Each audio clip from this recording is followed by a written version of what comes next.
So today I want to talk about something actually a little bit different, but I felt the necessity of sharing how I think and the perspective of the production. So I want to talk about key to be consistent.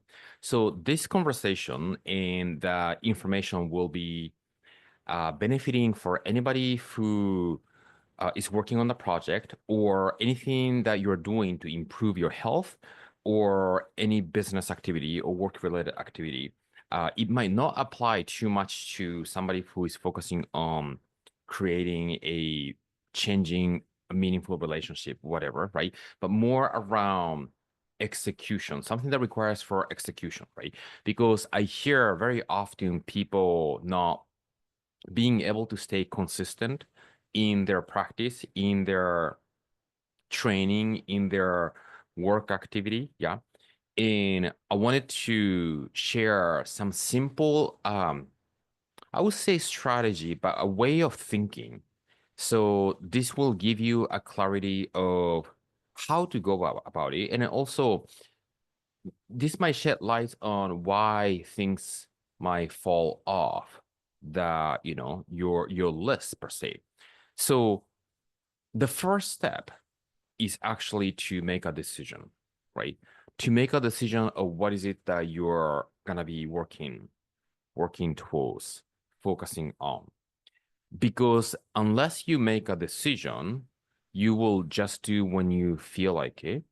And when you feel like only when you do something, when you feel like it, you will be dragging your default mode and not to be able to change the way you produce things, right? The expression. Like this could be something that can apply to somebody who's writing a book or creating some arts or any business activities, right? Right. Or even like a change in the body, right? You will not be eating food based on only how you feel like it, but you want to first make a decision of what is it that you want to see change or shift in order to begin examining what is serving, what is not serving. So making a decision of what is it that you're going to do by setting the time aside, right? And I think it's good to sort of decide, okay, from this moment forward, I'm going to begin doing, right? People tend to kind of postpone that starting date to, oh, tomorrow I'm going to start, or tomorrow I'm going to start. So you're going to have a starting date, right? That's number one. Number two, this is language that I sort of came up with. You want to have an anchor point. And anchor point is, for instance, often I like to sort of look at the 2 month or 3 month view. I tend to not to look at monthly view because month can kind of go by really fast, right? It goes very fast. But then you look at the 3 month view, 2 month view, but then you actually focus on the week, right? You focus on the week because when you focus on the week, there is a certain length, but then it's short enough. Like a week goes by really fast, right? A week is short enough so you can give an attention, good attention, right? So throughout the week, what is it that I need to be able to see? Yeah, that is an anchor point, right? So let's say if you're working on changing the body throughout the week, what is number one thing that is non-negotiable that you want to actually fulfill each week?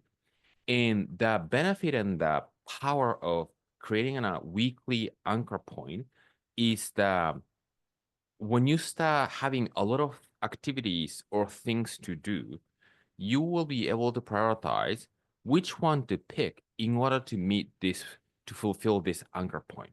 Yeah. Because many people tends to have a lot of things, oh, I want to do this, and then change my mind and I start doing this, and somebody calls and I start doing this. And often we sort of drift into not prioritizing your activities, but then begin prioritizing what comes in the moment, which sometimes is necessary to actually pick that to be able to meet and fulfill the anchor point. And it's like a dance almost. But then having that anchor point will enable us to come back to being on this path when we get out of the path, right? So that's number two. Number one is making a decision. Number two is to set the anchor point and begin living the week based on the anchor point. Yeah. Number three, okay, so what are the things that you are going to be doing throughout the week? And often, the month is a repetition of the week, right? And the day is a portion of the week, but throughout the week, you can have different variations, right? That's why I like to focus on the week, right? So the week, the 7 days is like a variation of one segment that creates the month when you have 4 weeks or 4+ week, right? So then what we want to do is throughout the week, what are the things, the action items, the inspire action items, the productive activities or result producing activity. I like that, right? The result producing activity that I will be um, so excited about engaging. Yeah. Did you just hear how I reframe it, right? It's not a to-do list. The to-do list has a heaviness to it, right? What is the result producing activities that I'm so excited about um, putting to be able to meet this anchor point? And you sort of come up with it, right? And then when you come up with all those things, for me, it's important to schedule them, right? Instead of saying, oh, I'm just gonna do when the time comes, or I don't decide when to do, you kind of schedule it, right? And the reason that the power of scheduling is when you don't do what you schedule, then you can examine why you didn't do it, right? So like for instance, let's say if you're changing the body and you are setting an appointment with a trainer, right? And then once you schedule and make an appointment with a trainer, which actually you can make your appointment with yourself by putting on the calendar, you don't need to think about it, right? So there are a lot of things that we are thinking about throughout the day that is consuming our energy. And we want to be thinking less to be able to make that automatic and then to be able to use our thinking consciously for things that we want to be using it for, right?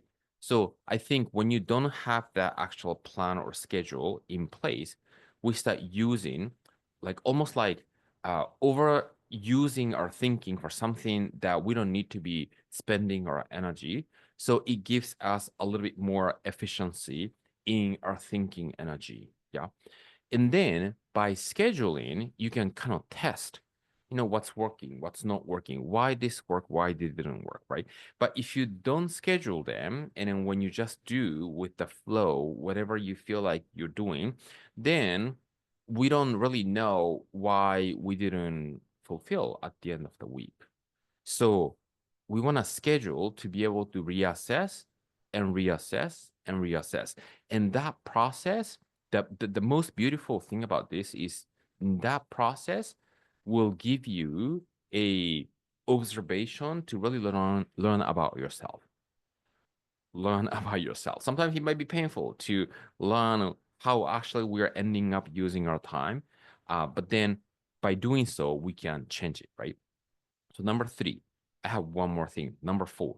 Number four might be something that you might not be expecting to share. Yeah. Number four is to look at the week, the past week that you lived, how you spend the week, and then begin noticing what you can eliminate. Yeah. So some of the non-result producing activities or non-result mode that we might be non-result producing mode default state that we might be in. Yeah, this has a lot to do with identity, right? Because when you imagine yourself being a certain place and imagine yourself as somebody who is very efficient and effective, you might not be talking to somebody like this or doing this, taking this much time. Yeah, you will quickly say, no, I'm not able to do that, or to move on to something else. Yeah. So not only you want to put the things, the result producing activities that you can fulfill the anchor point, but also it's important to begin looking at how we're spending the day and the week and begin removing the non-productive activities that we might be actually falling into as a default state. And then I think it's important, number 5, I give you the 5th one, is to have the date and the time set aside to examine the whole thing. Number 1 to number 4. Yeah. And sometimes it's a good idea to do with somebody else because that will give you an accountability and also a structure to stay on track. So number 1 is to make a decision. Number 2 is to set an anchor point for the week. Number 3 is to schedule your result producing activity. And number 4 is to remove your non-result producing activities, including the way of thinking. And then number 5, to set the time aside. Could be 20 minutes throughout the week, just one time, to review all of those so you can improve the next round when the new week comes. So let me know how this goes and see you in the next video.